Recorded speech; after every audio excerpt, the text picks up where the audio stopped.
Okay, so that was a good game. That was a good game. Let's analyze it. Okay, 86. Not bad. Not bad. Game rating 2050. Good game. So in this game, I went with the bird opening. So it's 1A4. We got D5, knight F3, E6. So the thing about the bird opening is that you can see from the first move we have some control of the center. Okay, we don't have a big control like when we play E4 and we have a pawn in center and we have a control here and a square in the big center. You know, this one. But we still have some control on the center, one square, and we have a pawn here, of course. So we prevent black playing E5. But we open up our king, so we have to be careful of that. So our opponent plays D4. This is theory. So because he can't play E4, so he prefers to go with the opponent center. This is one of the best responses to F4, if not the best. Then knight F3, same principle, gaining some control on the center and really preventing black from ever playing E4. So he goes E6. We go E3 with the idea of opening up this bishop, then fast castling. The thing is, in the bird opening, there is a problem with this light squared bishop. We don't really know where to place it. In some variation, we can go here to have a scope on the weak pawn if black castles kingside. But other than that, it's either keeping it here, and it's not really that good. So the idea is to try to exchange it with the knight if ever the knight goes to c6. Okay, so here black plays bishop d6 and we go for b3. This is another thing of the bird's opening. This is the bird's opening. We can't say it's a setup, but it's actually a setup. So we play with the same setup every time. Expect when black really challenges us with some really counter-attack moves from the beginning. So we play b3 so we can fianchetto our dark square bishop. Then here we got knight c6. I didn't went directly for it because I had already made the setup for my bishop, so I put the bishop there first. We got knight f6. Then I go and I pin the knight here. In the next move I'll take. So castles, take, take. This is the thing. I don't know what to do with the light square bishop, so I trade it. Then I castle. We got h6 and we go for this a little weird setup, but it's actually the best setup we can have with the bird opening. It's this formation that we have, and we wait and see if we play e4 or not. You will see here in the game that I played e4 in really bad moment. I shouldn't have played b4, sorry, e4, but the opponent didn't see that. Okay, so then we got bishop a6 and you go knight d2, then c5, queen e1, and here we got d4, and this is the moment where I really played the bad move, because here I just gave a pawn up. But black didn't see that the pawn was hanging. I should have taken. He went here with the knight g4, and that was a bad move, so I attacked immediately the black bishop. The moment he went back, I went here. So I will explain a bit why I played this move and why this is the best move. Because here you can see that the knight, when the black jumped here with the knight, his idea was to go after that to e3 and then forking the rook and the pawn here. So you can't really defend it with the queen, because if you move the rook, sorry, with the rook, if you move the rook, you will still get the pawn and fork the queen and the rook.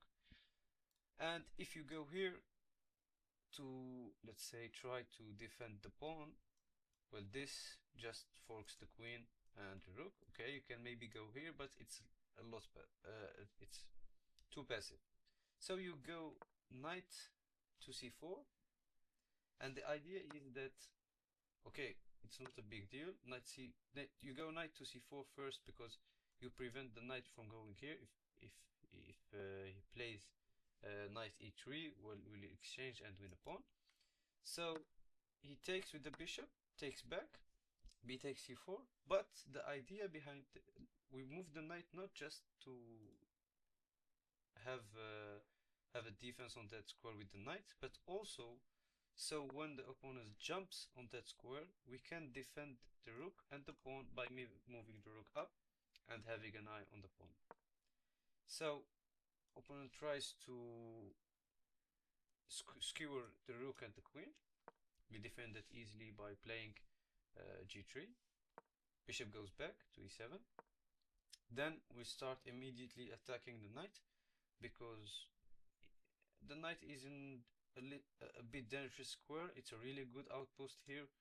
It's forking a lot of imported squares on our defenses, and that's just not good, so we try to get rid of it immediately. The knight goes back. Then I went here to try and attack some of the weak pawns in the position. Opponents immediately went for trading the queens. Here I preferred not to trade, but not to take first, but to let my opponent take first, so I can take back with the bishop. And that's what happened. Once again, the opponent tried to trade the bishops. I went back, and here I connected my rooks. Really good moves, keeping pressure on this file, moving this pawn down.